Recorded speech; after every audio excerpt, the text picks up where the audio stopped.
Alors, bonsoir tout le monde. Euh, Encore avec vous pour une troisième séance sur le groupe encadrement, offre d'encadrement gratuite Minsat Shabab. Alors, je vous remercie sincèrement pour votre réactivité, votre interactivité plutôt avec la dernière séance sur la première séance sur la biostatistique. Je, je sais très bien que c'est une séance test parce que je suis sûr que j'ai face à moi une population hétérogène. Il y a des gens de l'industrie, des gens du management, des gens des sciences exactes, des sciences humaines, etc.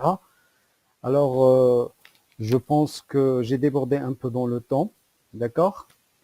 Et puis, je pense, j'essaierai cette fois-ci de ne pas vraiment déborder, essayer de donner un peu le maximum, bien sûr, du moment qu'on aura d'autres séances, Inch'Allah, pour appréhender correctement ce volet, qui est un volet très très intéressant, d'accord? Alors, normalement, j'ai promis pour cette séance de vous faire l'ANOVA, parce que je sais très bien qu'il y a beaucoup de gens qui sont intéressés par l'ANOVA, surtout dans le monde industriel et d'autres domaines, bien évidemment. Euh, Ce que je veux dire, c'est que avec les questions que j'ai reçues ou qui ont été partagées après la dernière séance du 20, je pense, du 20 avril, j'ai estimé important et crucial parce que pour continuer un peu notre processus d'apprentissage, de vous faire une petite présentation parce que je sais très bien que j'ai remarqué que assez de gens ont eu des problèmes à comprendre l'hypothèse nulle H0, l'hypothèse H1, l'hypothèse alternative, le alpha, le P, etc. Quand est-ce qu'on rejette, si on rejette, qu'est-ce qui se passe, etc., etc. Alors j'ai dit que ça serait très important pour moi, et pour vous aussi bien évidemment, de vous faire un peu quelque chose sur les tests statistiques, bien évidemment avec une application sur SPSS à la fin de cette séance. Et puis, je démarrerai plus ou moins de vous donner un peu l'avant-goût sur l'ANOVA, sur plusieurs exemples d'applications sur SPSS. Et je vais soulever un certain nombre de questions et de remarques. Et je vous laisserai le soin d'aller un peu approfondir vos connaissances là-dessus, en attendant la séance prochaine, Inch'Allah, qui sera certainement, Inch'Allah, bien sûr, si on aura l'accord si on a l'accord des admins du groupe pour le lundi prochain à la même heure, Inch'Allah. Alors, je démarre. Je vous souhaite d'abord un bon Ramadan. Et, et comme j'ai dit, je vais commencer par la notion de test statistique. Alors, je vais vous parler un peu du processus et du protocole, ou plutôt le mode de raisonnement d'un test statistique. Comme vous pouvez le voir là, ça commence par une observation. Ça veut dire, face à une problématique bien précise, on essaye de se poser une problématique bien claire, parce que je sais très bien, avec ma petite expérience avec pas mal d'étudiants, que ce soit en thèse ou bien en projet de fin d'études, parfois à cette étape-là, la définition de la problématique, il y a d'étudiants et pas mal de professionnels même qui zappent cette partie-là parce que c'est une partie qui est très très importante. Et il faut bien évidemment définir à cette étape-là, il faut définir un bon protocole de collecte de données, et bien sûr, s'assurer de tout ce qui est matériel de mesure, etc. Pour les gens qui sont dans les sciences de gestion, plutôt économique, etc., alors là, il faut vraiment passer assez de temps, une bonne réflexion profonde sur l'élaboration du questionnaire, l'élaboration de la stratégie d'échantillonnage, la population cible, etc., etc.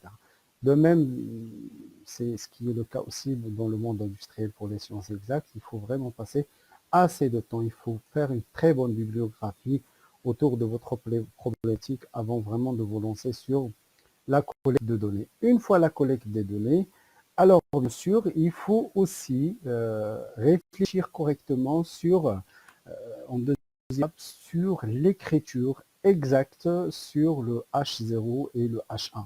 Ça veut dire l'hypothèse H0 et l'hypothèse H1 via lequel vous voulez vraiment, pour lesquelles vous voulez faire élaborer un test. Alors, tout ce qu'il faut dire aussi, qu'une fois que vous avez vos deux hypothèses H0 et H1, comme vous le savez tous, vous êtes face à une grande population qui vaut des millions de personnes, ou des millions de plantes, ou bien des millions de produits, etc., pour lesquels vous voulez faire un échantillon.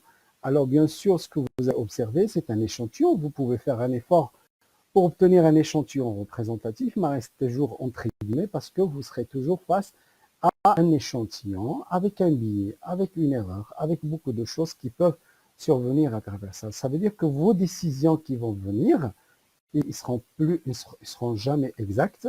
Donc c'est pour cette raison, il faut mettre en place, il faut écrire un alpha, il faut décider d'un alpha à travers lequel c'est un risque a priori que vous devez définir avant de vous lancer dans la phase de test. Ensuite, pourquoi? Parce que c'est une manière de limiter, de donner un peu plus de significativité à votre échantillon et le résultat que vous allez dégager de votre échantillon. Donc ce alpha-là, on a la convention de le prendre à 5%, mais si vous voulez encore être beaucoup plus précis, prenez-le à 2% ou bien 1%, ça ne dérange absolument pas. On en parlera après dans la suite de l'exposé.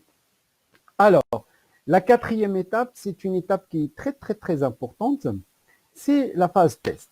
Alors l'erreur qu'on commet, et ce qui est le cas pour tous les étudiants, tous les professionnels, c'est que euh, les étudiants, ils veulent comprendre le test statistique. Oui, ils veulent le comprendre.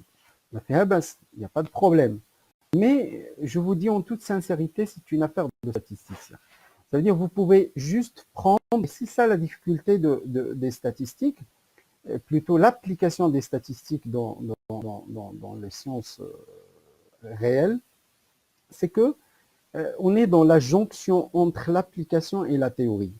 Et parfois, sur cette jonction, on ne sait même pas quelle posture on doit prendre. Est-ce qu'on prendra une posture de théoricien, ça veut dire orienté statistique, etc., ou bien une posture de praticien?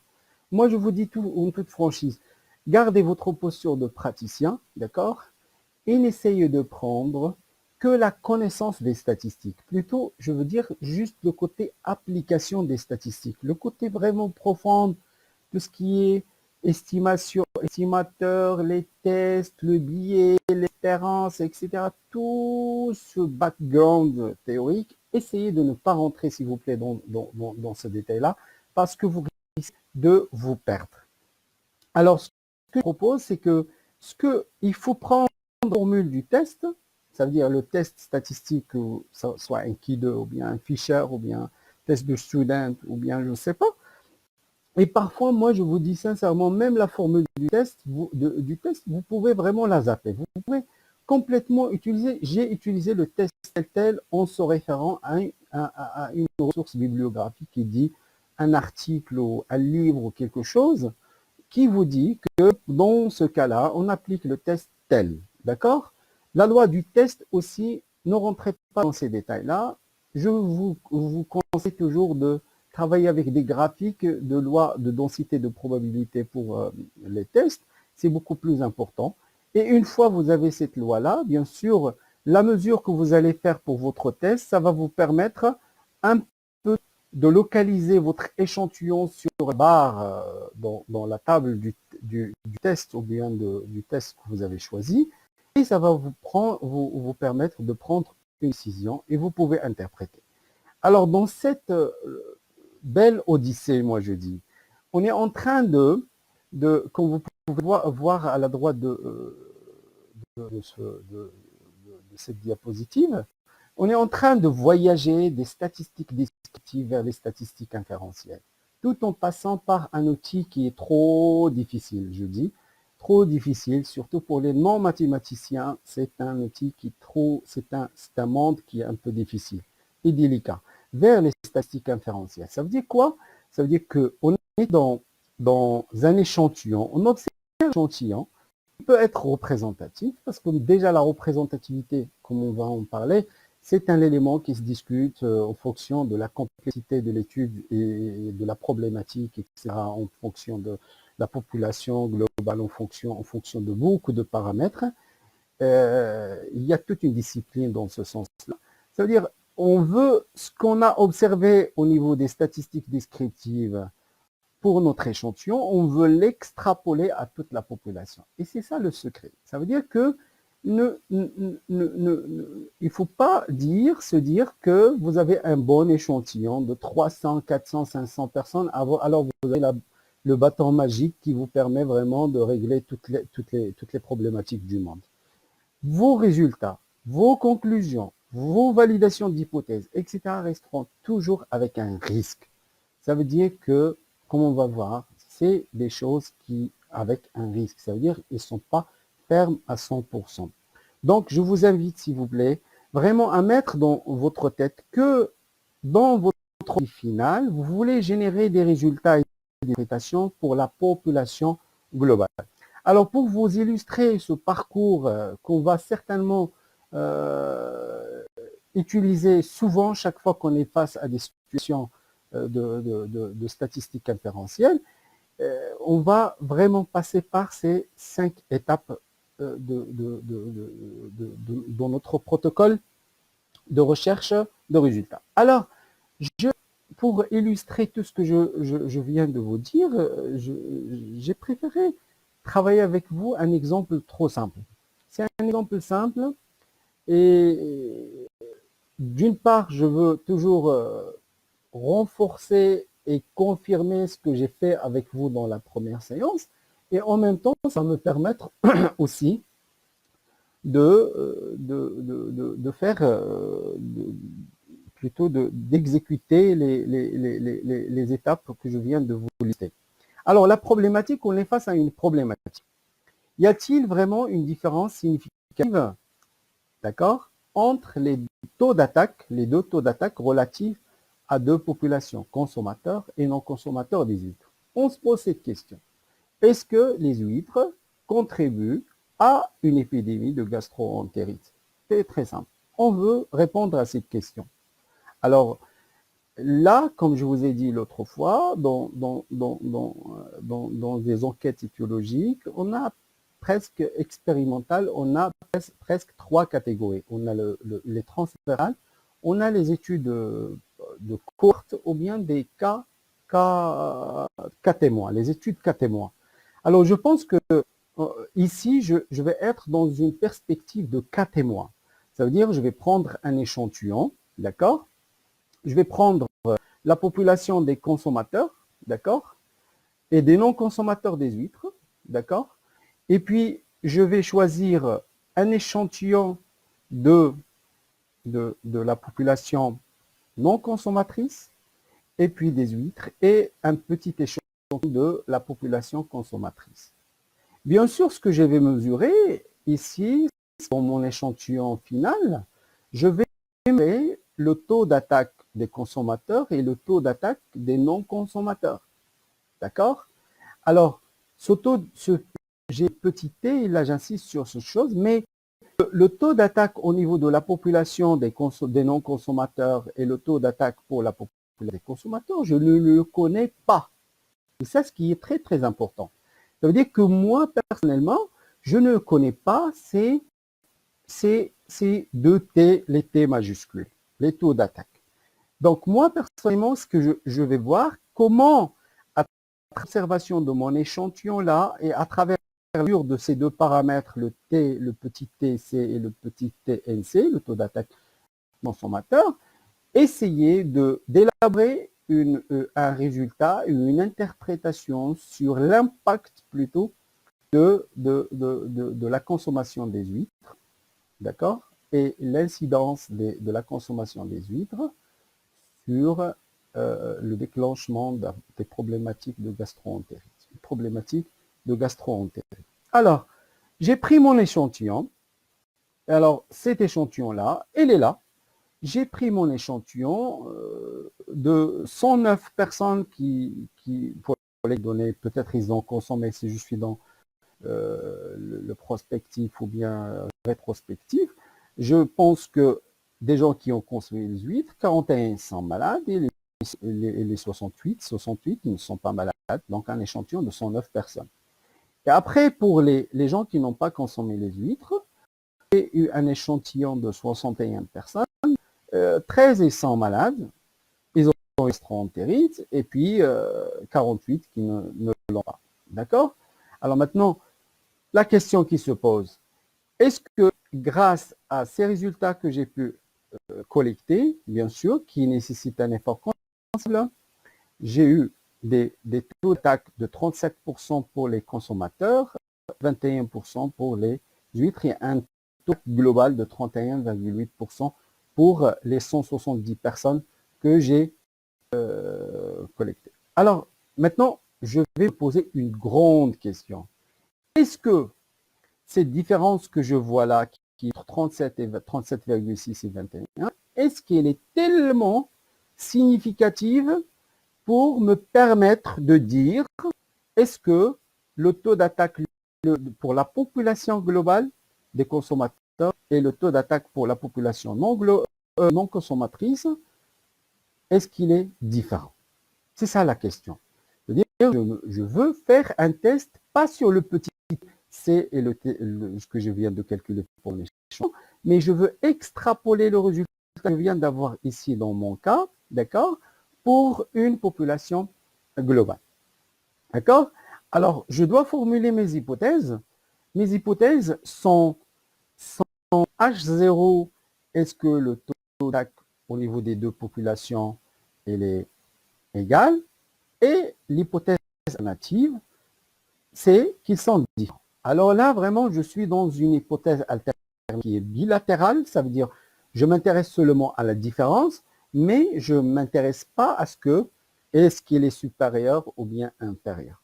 Alors là, quand on s'intéresse à des hypothèses alternatives avec supérieur ou égal ou bien inférieur ou égal, on va voir certainement dans les séances qui vont venir, Inch'Allah, et si vous vous êtes intéressé bien sûr pour ça, on peut vous dire comment on peut élaborer avec alpha qu'on va essayer le risque a priori, comment on va essayer de détecter les zones de rejet et les zones d'acceptation de notre H0.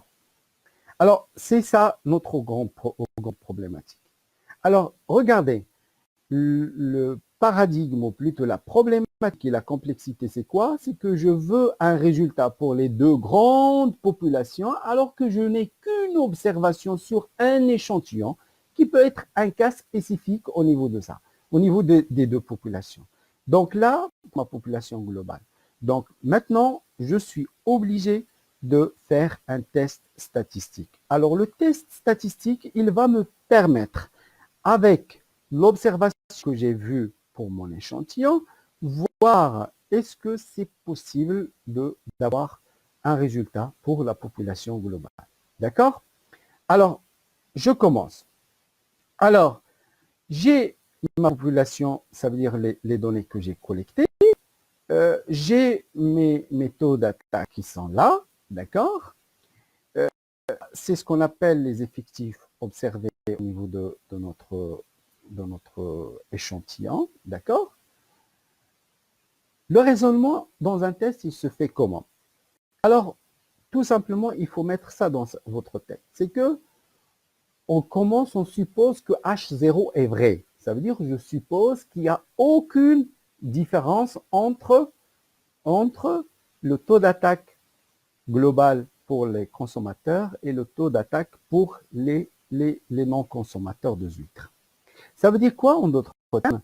Ça veut dire comme si je veux dire tout simplement que cet écart-là que je suis en train d'observer entre ces deux taux, ces deux tâches, c'est un écart qui se justifie par une erreur, d'accord? C'est une fluctuation d'échantillonnage. Ça veut dire c'est que tout simplement, c'est des échantillons qui proviennent de deux populations qui sont les mêmes, donc il suffit juste de dire que c'est des fluctuations d'échantillonnage. Donc, en d'autres termes, c'est ce qu'on va dire. Ça veut dire, pour dire que c'est des fluctuations d'échantillons, on suppose que le H0 est vrai, ça veut dire que les taux d'attaque sont indépendants de la consommation des litres. Ça veut dire en d'autres termes, je suppose, à travers cette hypothèse, que le T, le grand TC et le T, le taux d'attaque pour les non-consommateurs global, il est fermé. Ça veut dire en d'autres termes quoi? On doit s'attendre en d'autres termes, si notre hypothèse elle est vraie, on doit s'attendre à un taux global 38% pour les deux populations, la population des consommateurs et la population des non-consommateurs. Ça veut dire, si j'ai ça, alors bien sûr, je vais prendre 31,8% de 109 et ça va me générer le 34,6. Et bien sûr, toujours le 61 des non-consommateurs, d'accord? Prendre le 38% et ça va me générer ce chiffre-là, d'accord? Bien évidemment, une fois ces deux chiffres-là, je peux facilement, avec une petite soustraction, je peux obtenir le 47 et je peux calculer ce 41,6. C'est la proportion, ou plutôt l'effectif des non-malades, que ce soit pour les consommateurs et non-consommateurs de huîtres. Voilà. Donc, je suis face à deux choses. C'est ce que j'ai observé, d'accord, et bien évidemment, auquel je m'attends théoriquement si mon hypothèse H0 est vraie. Ça veut dire, qu'est-ce que je veux dire? Je veux dire tout simplement, c'est que je dois mesurer l'écart entre cette hypothèse d'indépendance, ou bien H, les résultats avec H0, et bien sûr ce que j'ai observé, de dire effectivement, est-ce que il est tellement grave, est-ce qu'il est trop petit, d'accord? Ou bien c'est un écart qui est fort, qui peut vraiment me dire que notre hypothèse H1 elle est vraie. C'est ça l'objectif. Alors, pour le faire, je vais calculer les écarts. Est-ce que vous pouvez le voir là dans cette entre le théorique et le d'accord. Ici, dans ce croisement malade consommateur des huîtres, j'ai observé et théoriquement, je vais voir ça. Et de même pour les non malades consommateurs de huîtres. Alors, et ça, théoriquement, normalement, je dois avoir 74. Je fais ces écarts. Alors, maintenant, regardez, je peux complètement, je sais très bien que c'est un test qui c'est un test qui je peux continuer sans connaître la formule de test qui 2. C'est-à-dire que ce qui m'intéresse, c'est évaluer ce test, d'accord, ce test qui 2 pour cette situation. C'est très simple. Alors, bien sûr, moi, je vous dis comment on calcule. C'est de la même manière qu'on avait fait la dernière séance. Ça veut dire on fait l'observation, l'observer moins le théorique divisé par le théorique, bien sûr, et cet écart-là, il est au carré. Et la même chose, c'est un truc qui doit être toujours positif, et ça, ce qui est très intéressant, toujours supérieur à 0, parce qu'il n'y a que des carrés et des effectifs, divisés par des effectifs, donc c'est un truc qui est positif. Alors, j'obtiens une valeur. Alors, cette valeur-là, c'est un indicateur. C'est 4,8, c'est un indicateur. Un indicateur qui me dit, maintenant je vais voir, est-ce que cet indicateur me permet, il est suffisamment grand pour dire que je suis loin d'un écart normal, simple, négligeable, mais c'est ce qui il mesure l'écart entre ce que j'ai observé et l'indépendance entre la consommation des huîtres et la gastroentérite. Alors, très simple, du moment que c'est du Q2, si vous vous rappelez très bien, je vous ai dit, c'est très bien de raisonner avec des graphiques. Alors, le test Q2. Q2, c'est une variable aléatoire. Pour les gens qui ont eu l'occasion de connaître les variables aléatoires, c'est quoi des variables aléatoires? C'est une observation sur un échantillon. Ça veut dire on a un univers, on fait une expérience, c'est ce que nous avons fait, on a tiré un échantillon. Vous vous rappelez très bien les boules noires, rouges, etc. Ici, on a deux couleurs de boules. Il y a des consommateurs et des non-consommateurs. Ça veut dire on a mis la main dans la population, on a tiré un échantillon, si je me rappelle très bien, de 100, je ne sais pas combien, on a tiré un échantillon de 170 personnes. Alors, ces 70 personnes, il y a des consommateurs et des non-consommateurs, et puis on a essayé de faire le dépistage, puisqu'ils ont une gastroentérite ou non. D'accord?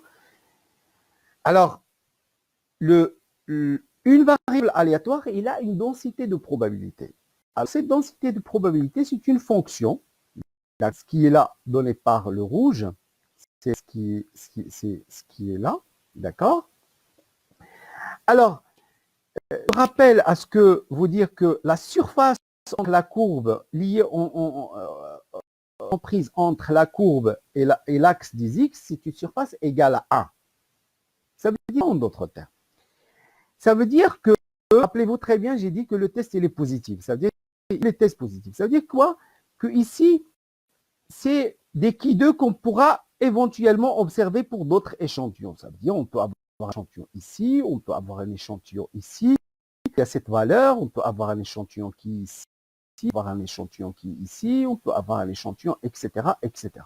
Ça veut dire que chaque point là, de cette demi-droite, il représente une valeur éventuellement qu'on pourra avoir sur un échantillon. Parce que le nombre d'échantillons, c'est trop élevé. On peut, si vous vous amusez, avoir la possibilité, si vous avez des millions de personnes et vous voulez choisir un échantillon d'une centaine ou bien de plusieurs centaines de personnes, même vous allez vous dire, vous retrouver avec des milliards et des milliards ou plutôt des millions de cas d'échantillons, de possibilités, ou bien de cas possibles.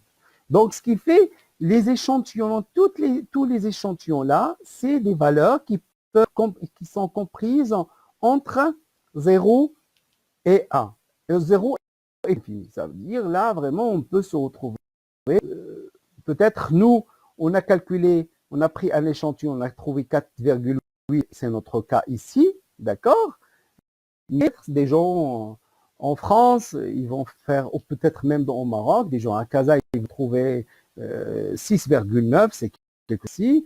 Il y a des gens qui sont, par exemple, à Safi, ils vont trouver une valeur ici. Donc là, quand on parle de la densité de probabilité, ça veut dire que notre test, notre variable aléatoire qui est la variable Q2, sa densité de probabilité peut prendre. Alors, ce qui sont dans cette loi de probabilité, c'est qu'elle nous permet de voir, de calculer des probabilités. Par exemple, ici 4,8. Et ici, j'ai 6. D'accord? Ici, j'ai la valeur 6. Le calcul de cette surface que je vais assurer ici, c'est cette surface-là, que 1 parce que la surface globale est égale à 1. Alors, cette surface représente la probabilité à ce que l'échantillon tiré soit compris entre 4,8, le Q2 soit compris entre 4,8, 4,8 et 6. D'accord? Donc, cet outil-là, ou ce graphique-là, il nous aide vraiment à calculer des probabilités pour des intervalles. Et ça, ce qui est très important. Alors, je vais plus ou moins vous illustrer la situation dans sa globalité. Alors, regardez. si on considère cette boule-là, c'est l'ensemble de nos échantillons. D'accord? La grande boule. D'accord? C'est l'ensemble des échantillons. Je vous ai dit que chaque point de cet ensemble-là est un échantillon. Alors, je vais changer de couleur, comme ça on aura. Alors, chaque point, ça veut dire que ici, ça peut être un échantillon trouvé à Fès. Ça peut être un échantillon qu'un nombre de chercheurs vont trouver, par exemple, pour la même problématique, je ne sais pas, à Tétouan. Et là, à l'université Qadeh, il y a là un échantillon qui pourra éventuellement, un cas qui peut être rencontré dans une étude faite par les gens à l'université Hassan Ouel, Hassan Premier. Donc là, vraiment, c'est un ensemble des échantillons. Mais qu'est-ce qui se passe? Qu'est-ce que vous remarquez là? Ça veut dire que quand je fixe le alpha, qui est notre risque, le risque alpha, le risque alpha qui est égal à 5%, il me donne cette valeur seule.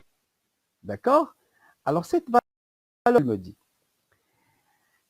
me dit que, regardez cette sur blanc, c'est quoi sa valeur?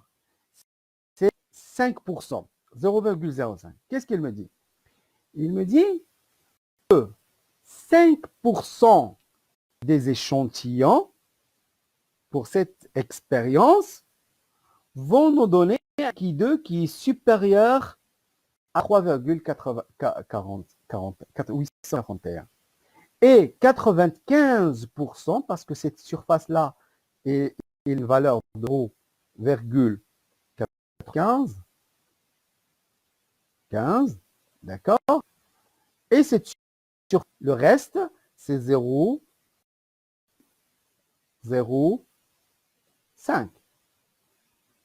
Ça veut dire quoi? Ça veut dire que j'ai 5% de mes échantillons qui auront un Q2 qui est supérieur à 3,81. Ça veut dire que vraiment c'est une exception. Si je suppose que H0 est vrai, c'est une exception rare en fonction de ça. À 5%, je peux trouver une valeur qui est supérieure à 3,81. Ça veut dire en d'autres termes, ce qu'il y a en vert là, il représente 95% des échantillons. Ça, c'est 95% des échantillons. Et ce qui rouge là, il représente 5% des échantillons. Alors moi, je fais mon test. Qu'est-ce que je trouve? Je trouve la valeur de 4,8. Alors, je me trouve où? Je me trouve ici, dans la zone rouge. Ça veut dire quoi? Ça veut dire qu'avec l'hypothèse H0 supposée vraie, je me suis retrouvé mon échantillon qui me place dans la zone rouge. Ça veut dire quoi? Dans les 5%. Ça veut dire en d'autres termes, je suis dans l'exception rare à 5% de risque. Ça veut dire que je suis dans l'exception rare de mon expérience.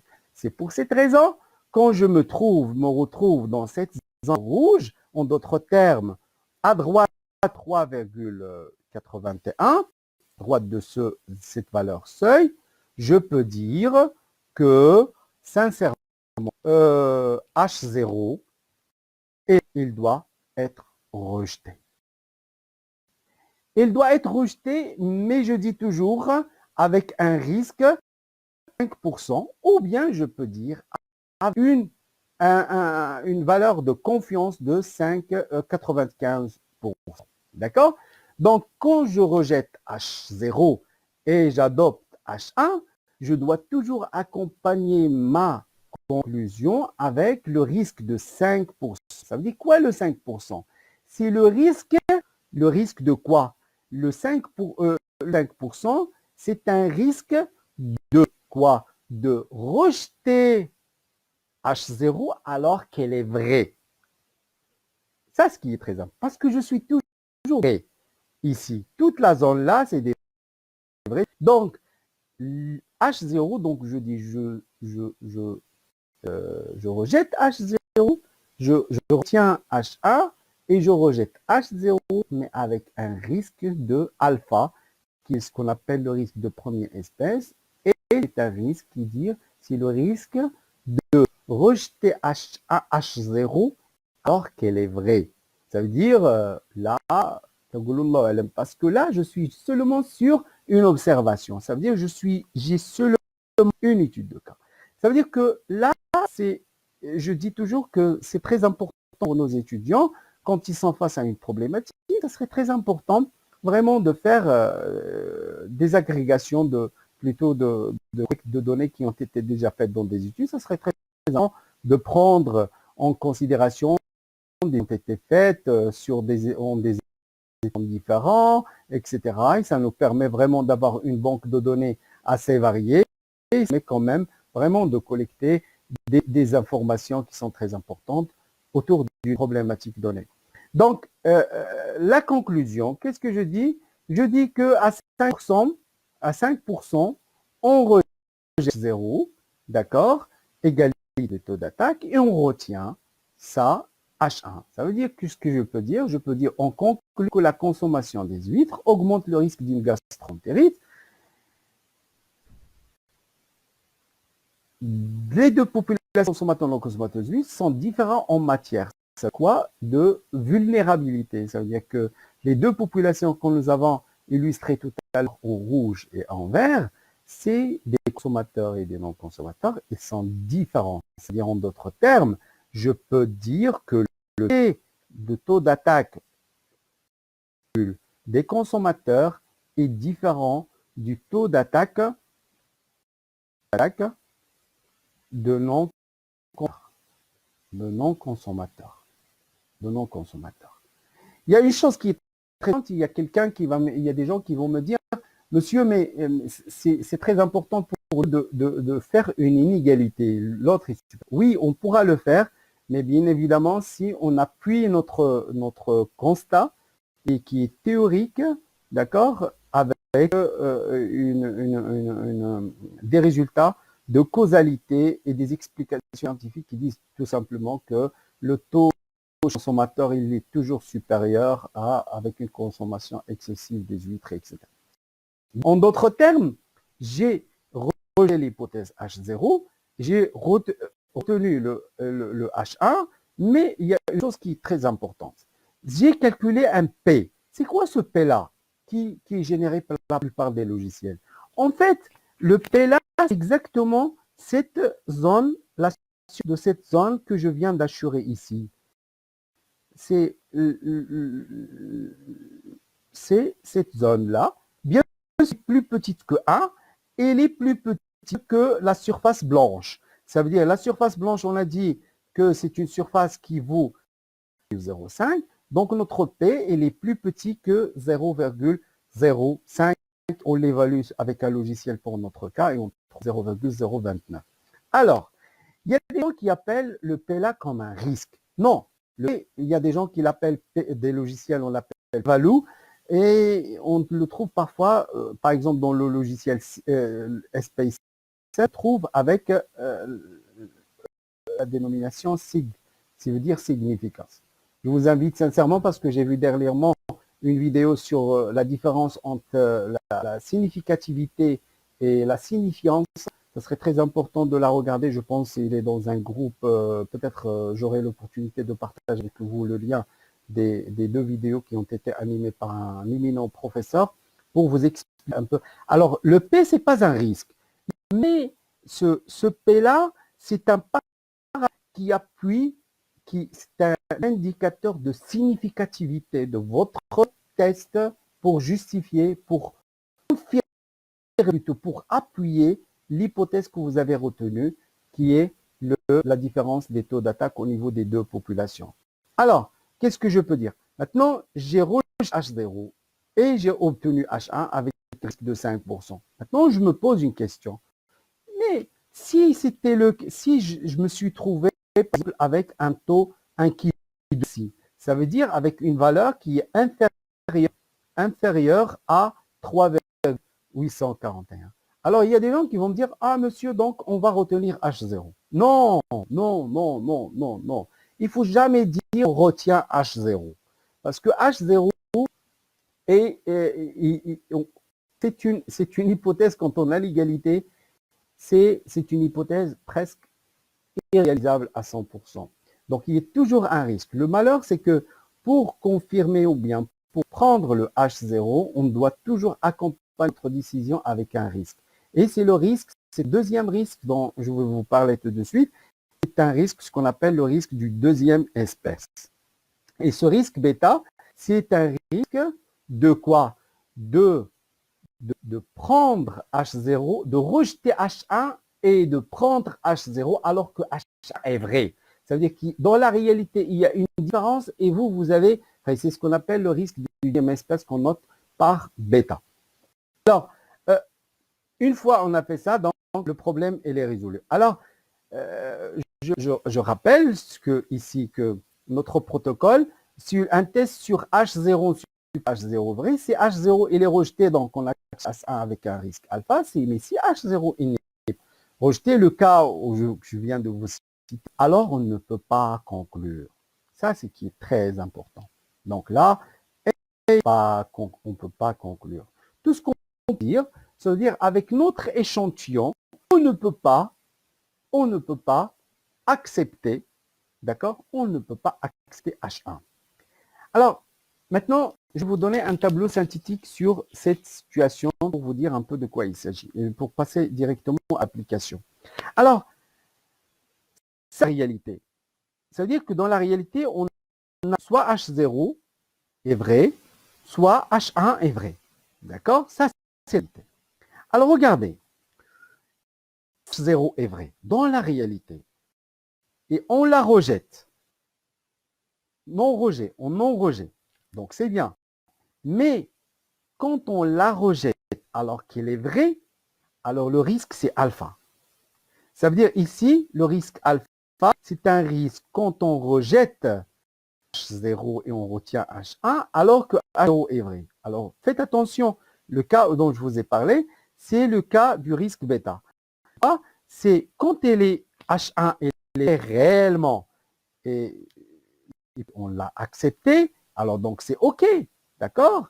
Mais le risque bêta, c'est que quand on rejette H1, alors que 1 est vrai. Ça veut dire en d'autres termes, s'il y a une différence, alors, supposons qu'il y a une différence, par exemple, vous avez vous avez un vaccin pour une maladie, je ne sais pas, paludisme ou quelque chose comme ça, et vous voulez voir le test de pourcentage. Alors, vous voulez voir le taux de pourcentage, le pourcentage des malades, de guérisons, et réellement, il y a une différence. Ça veut dire que H1, elle est vraie. Et vous l'avez rejeté. Ça veut dire que vous avez opté pour H0. Alors, vous avez commis un risque. Et ce risque-là risque de faire passer à côté d'un vaccin qui peut vous sauver la vie. Donc là, c'est pour les gens qui sont dans le domaine, que ce soit dans les sciences humaines ou plutôt même dans l'industriel, le alpha, on l'appelle le risque fournisseur. Bêta, c'est ce qu'on appelle le risque, d'accord? Le risque client, tout simplement, parce que parfois, c'est vrai, dans des études d'épidémiologie ou dans biostatistique, on a toujours envie de valider H1. C'est ça notre objectif. Mais dans l'industrie, parfois, on est plus intéressé par l'égalité, cette hypothèse H0, le respect aux normes de la qualité. Ça veut dire que vous avez des lots, est-ce qu'ils répondent à une norme? Est-ce que le poids net il est égal à 350 grammes? Ça veut dire que je suis vraiment intéressé par l'idée des lots de production qui sont orientés vers le marché. Donc, j'ai intérêt à ce que cette propriété. Donc, ça, c'est le risque, le alpha, c'est le risque fournisseur. Et parfois, le risque client, c'est parfois quand on rejette une différence, alors on a un lot qui est loin des normes et on l'accepte. on suppose, les lois, on suppose qu'il est égal. Ça veut dire on est égalité, ça veut dire vers H0. Donc là, c'est le risque client, risque fournisseur. Vous pouvez vous documenter là-dessus. Peut-être je ferai une séance spéciale dédiée spécialement au risque fournisseur parce que c'est un grand volet dans l'échantillonnage client. Alors le risque alpha, juste pour expliquer un peu de risque alpha, je vous donne un cas d'étude. Supposons que j'ai un échantillon des exposés, des échantillons non exposés. Ça veut dire des échantillons de personnes qui sont consommateurs et des échantillons de non-consommateurs, des fumeurs, non-fumeurs. D'accord? Alors regardez le taux d'attaque en rouge. Le taux d'attaque qu'on observe. On observe qu'on a un taux d'attaque de 20% dans cette grille. Alors dans le cas non exposé, c'est-à-dire non consommateur, non fumeur, on voit qu'il est juste de 36%. Alors, il y a un écart quand même énorme entre 80 et 36. Et peut-être si on fait le test, on va être orienté vers quoi? Vers le rejet de l'hypothèse 0. Ça veut dire l'adoption de l'hypothèse 1. Ça veut dire là vraiment, on va, avec les techniques statistiques, on va adopter H1. Ça veut dire qu'il y a une différence entre le TAC au niveau des deux populations. Mais regardez, regardez la réalité, comment il est.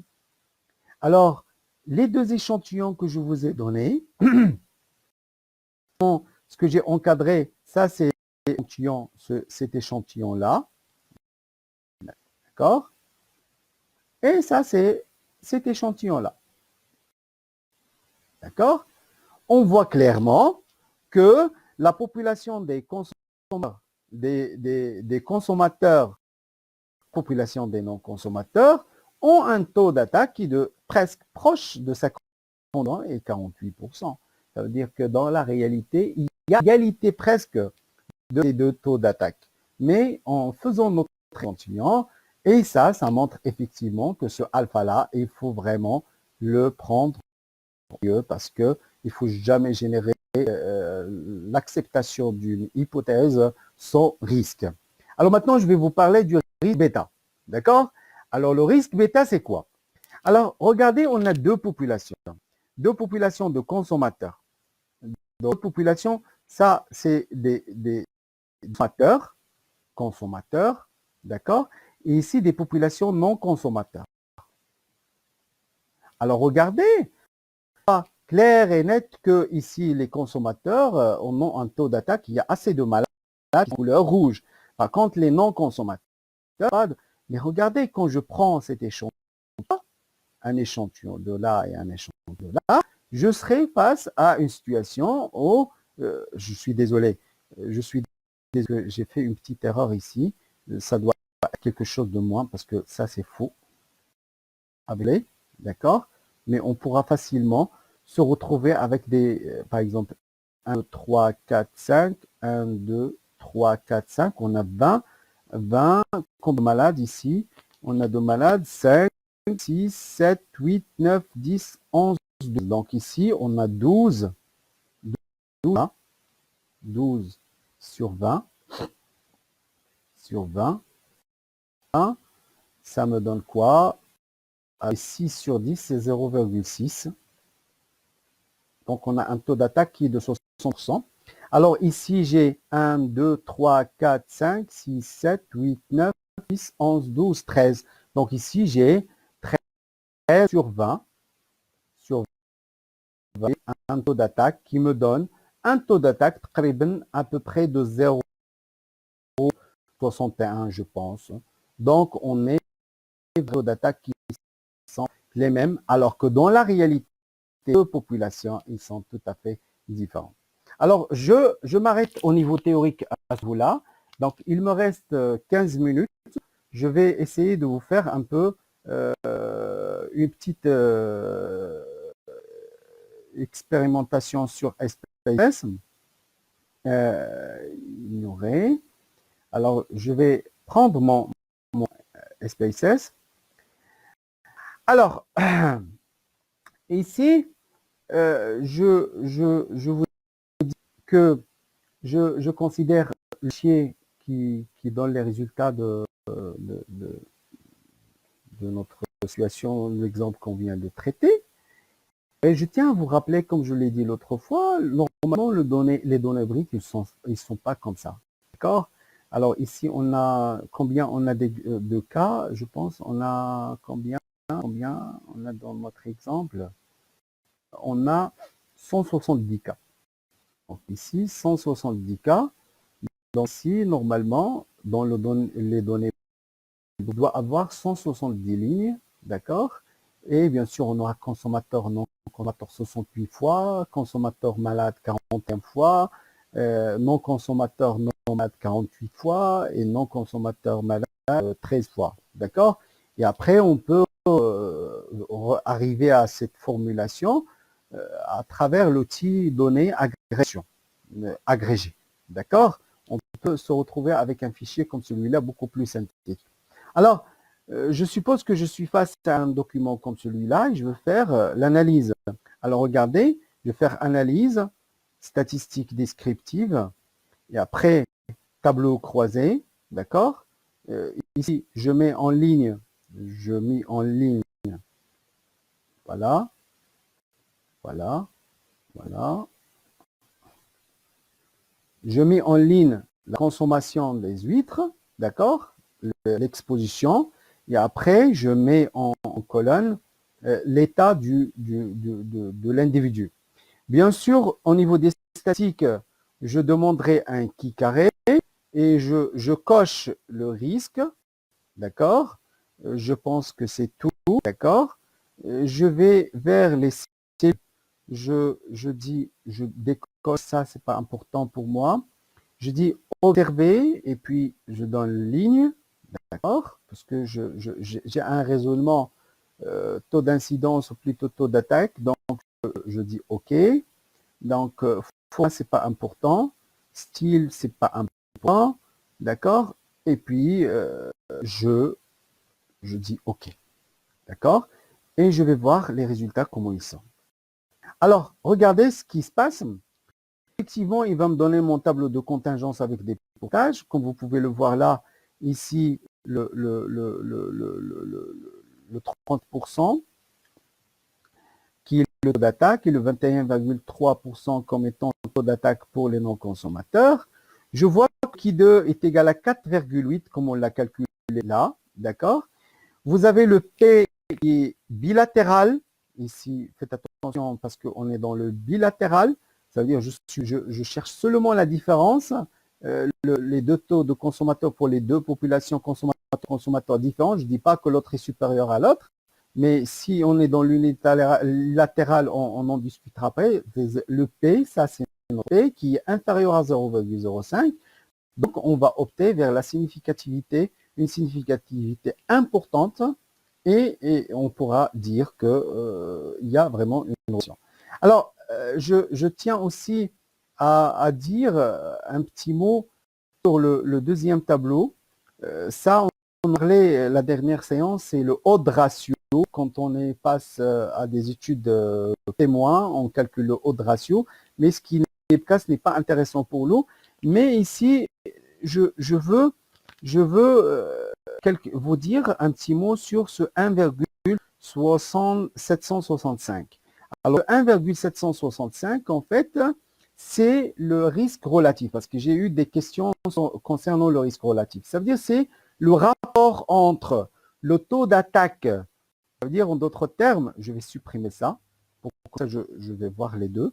Alors, le 1,7, ce n'est autre que le 37,6 divisé par 21,3. Si je divise les deux taux d'attaque, ça me donne le 1,7.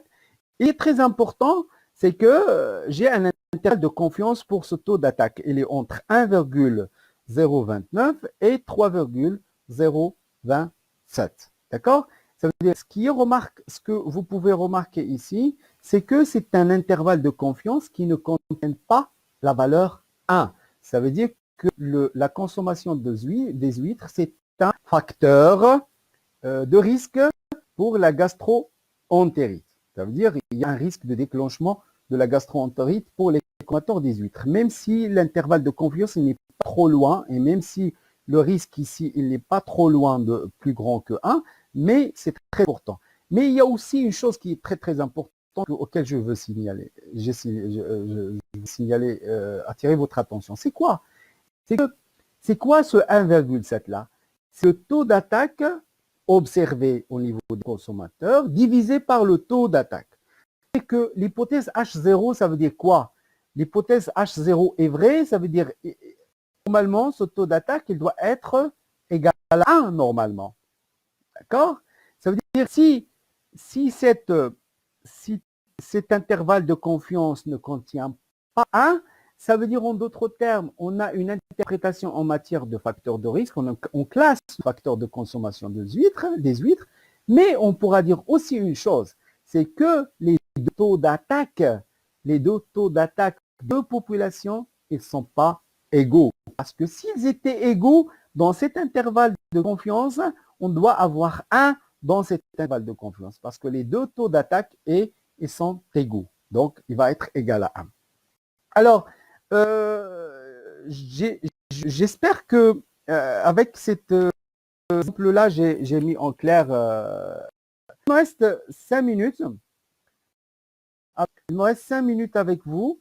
Je vais essayer de démarrer le volet ANOVA. Et je le tairai pour la séance prochaine. Mais n'empêche de vous rappeler que l'ANOVA, c'est l'ANOVA. C'est un cas, j'ai signalé l'autre fois, qu'on rencontrera souvent dans le cas variable explicative qui est qualitative et la variable expliquée, elle est quantitative. Ça veut dire que la variable qualitative, ou plutôt les variables qualitatives, ici on est seulement dans le bivarié, mais on trouve avec plusieurs variables ici. On le voit, c'est le cas de l'ANOVA à plusieurs facteurs. Ça veut dire que ces variables-là, qui sont là dans l'ANOVA, c'est des variables qui sont qualitatives. Je vais le noter quand même. Dans le cas ANOVA, ça c'est des variables quali.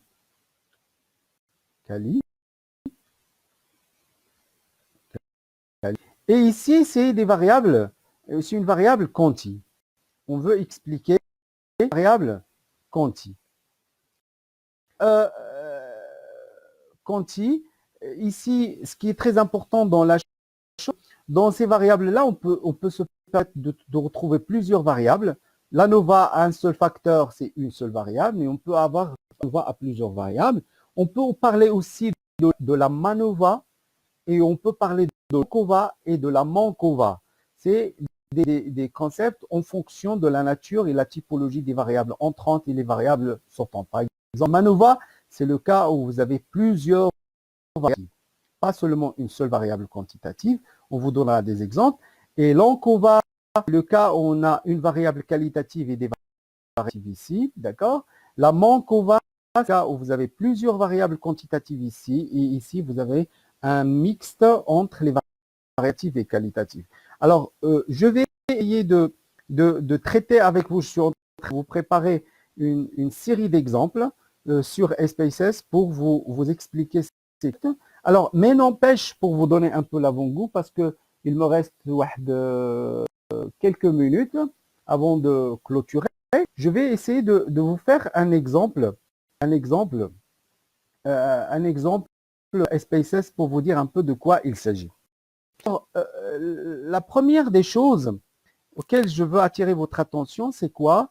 C'est que la NOVA, c'est un outil de traitement de données qui, déjà, la variable x entrante, il peut être une variable qualitative, c'est une variable qualitative. Si il a seulement deux modalités, on appelle aussi une variable de catégorisation parce que c'est elle qui donne la catégorie des populations. Par exemple, ici, je vous donne un exemple standard.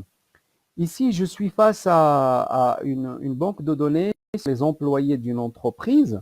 Et ici, j'ai la variable sexe, la variable niveau d'éducation, et ici, catégorie d'emploi, et ici, variable salariale, plutôt salaire actuel. Alors, je peux me poser une question.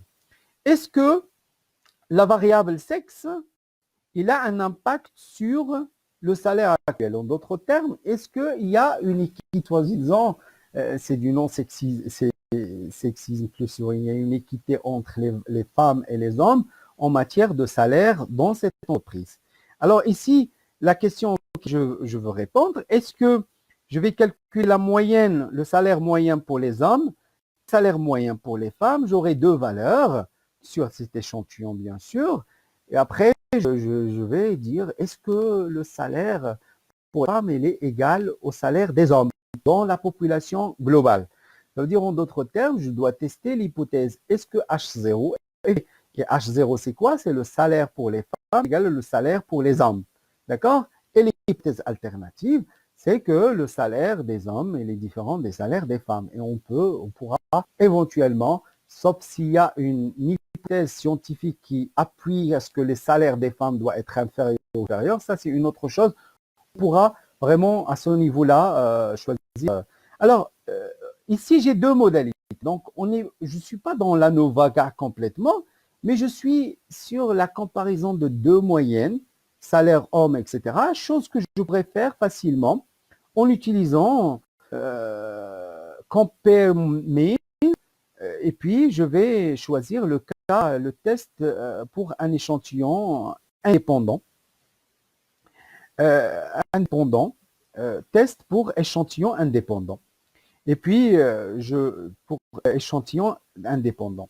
Alors ici, j'ai dans la variable à tester, c'est le salaire actuel. Ici, quand je mets, par exemple ici, le salaire, le sexe, je mets ici, il me pose des questions, il me dit quelles sont les modalités que tu veux prendre dans la variable sexe. Heureusement, j'ai seulement deux, mais si j'ai trois, je peux spécifier deux parmi les trois. Donc ici, je clique définir les groupes, je donne 0, du 0 à 1 parce que le code de la femme c'est 0, l'homme c'est 0 et la femme c'est 1.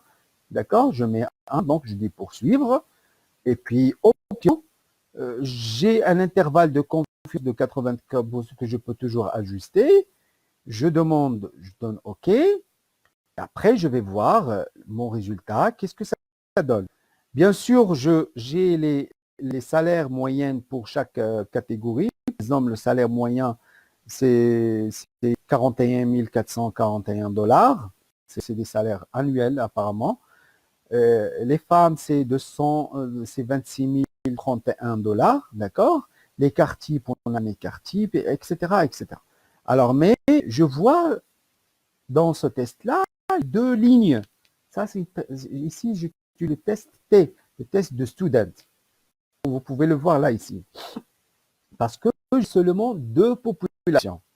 Mais quand j'ai plus de deux populations, je serai amené à faire de la vraie ANOVA. Mais regardez ce qui se passe à ce niveau-là. C'est qu'il me donne deux lignes ici. Salaire actuel. Il y a hypothèse de variance égale et hypothèse de variance inégale. Ah, là, c'est très important. Ça veut dire, en d'autres termes, comme si c'est ce qu'on appelle l'hypothèse de l'homocédasticité. Ça veut dire l'homogénéité des variances. Et là, c'est très important parce que normalement,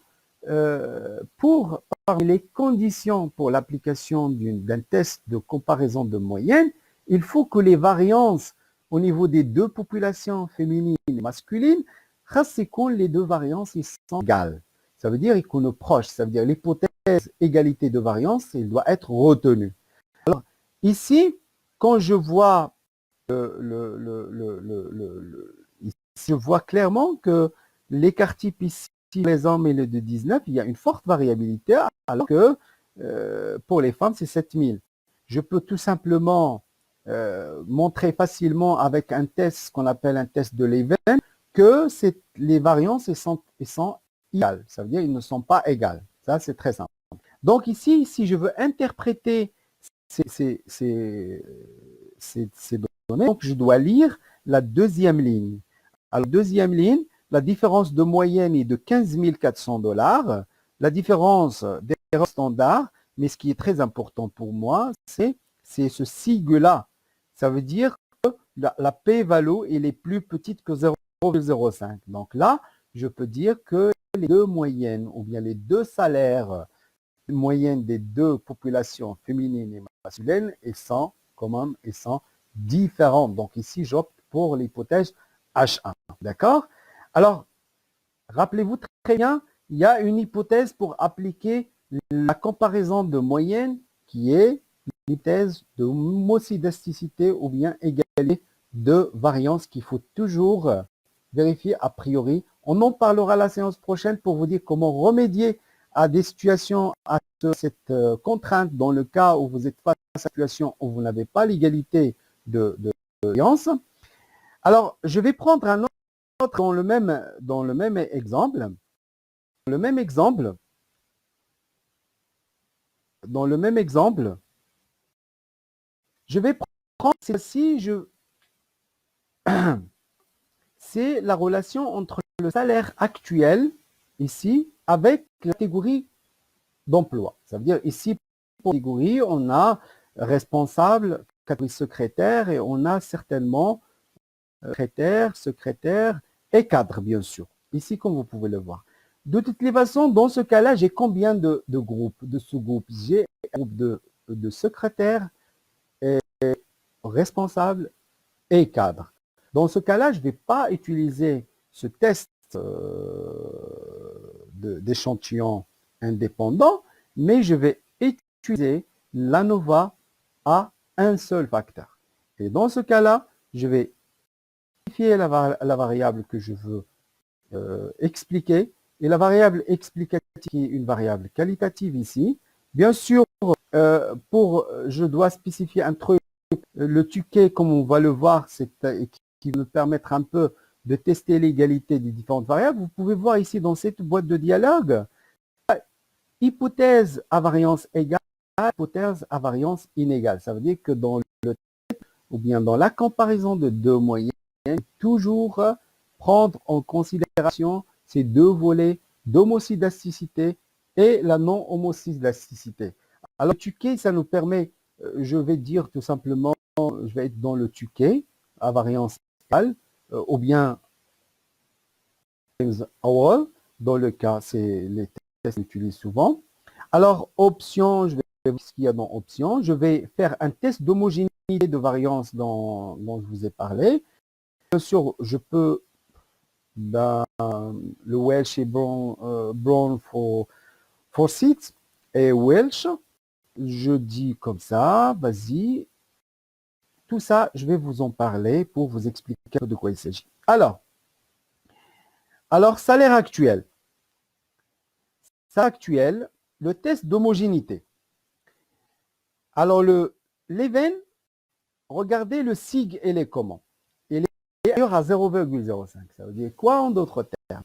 L'hypothèse H0 de l'event, c'est que votre H0, c'est l'égalité des variances, des trois variances. La variance pour les salaires actuels pour la population secrétaire, et la variance pour la population cadre, et la variance pour la population responsable. Donc ici, quand on voit 0 ici, SIG, il est très petit que 0,5. Ça veut dire que là, on rejette l'hypothèse H0. Ça veut dire qu'il n'y a pas égalité de variance. Donc, on est face à une hypothèse de l'ANOVA qui est violée. Donc là, on sera toujours amené à faire ce qu'on appelle test non paramétrique et faire beaucoup de choses pour aider à cette situation-là. On verra un peu comment. Alors, ici, on a un test de qui essaie de me mettre un peu la comparaison entre les différentes catégories. Par exemple, entre secrétaire et cadre, on a le SIG et les plus que 0,5. Ça veut dire qu'il y a une différence, et il n'y a pas de différence significative. Par contre, entre secrétaire et responsable, il y a une différence significative parce qu'on a le SIG qui est très très petit. D'accord? Ici, entre cadre et secrétaire, ce n'est pas significatif. Ça veut dire en termes, ce qui est très important dans ça, c'est que le salaire actuel, si je joue les trois catégories, secrétaire, cadre et responsable, je peux voir facilement que les cadres et les secrétaires, ils ne sont pas trop différents au niveau de significativité à 1%. Ça veut dire que je pourrais dire que les salaires pour les secrétariats, pour les gens qui sont au secrétariat et les cadres, ils sont égaux. Entre les responsables, ils sont isolés. C'est un deuxième segment en matière de salaire. Alors, rappelez-vous très bien que pour faire un test d'ANOVA, il nous faut deux conditions importantes. Il y a l'hypothèse de la normalité, ça veut dire que les populations de chaque catégorie, ils doivent suivre une loi normale. Et la deuxième hypothèse, c'est l'homogénéité des variables. Alors, pour clôturer, je vais faire avec vous un exemple simple qui rentre un peu dans la biomédicale. C'est des traitements antidépresseurs. Ici, on a un échantillon de combien de personnes? De 32 personnes qui ont suivi des traitements avec des molécules, la déclofénac, et puis 8 personnes qui ont suivi un traitement de ibuprofène et puis paracétamol, et en dernier, et on se pose une question. Est-ce que il y a une différence en matière de traitement antidépresseur pour les 4 molécules? Bien sûr, si je veux répondre à cette hypothèse-là, je vais faire le test comparaison moyenne. Alors, regardez, je ne vais pas vous faire le test de comparaison moyenne directement. Je vais faire un test non paramétrique pour vous expliquer un peu échantillon indépendant. D'accord? Alors, c'est analyse échantillon indépendant, et puis je vais essayer de comme variable à tester, molécule, variable groupe. Les paramètres, je fais un test personnalisé ici, je fais appel à un test qui est très très important, c'est le test de Kruskal-Waltz. Dans le cas où vous avez l'hypothèse de la non-normalité qui n'est pas vérifiée, dans ce cas-là, on fait test. Alors regardez ce que ça va nous générer. Ça va nous générer un truc un peu original.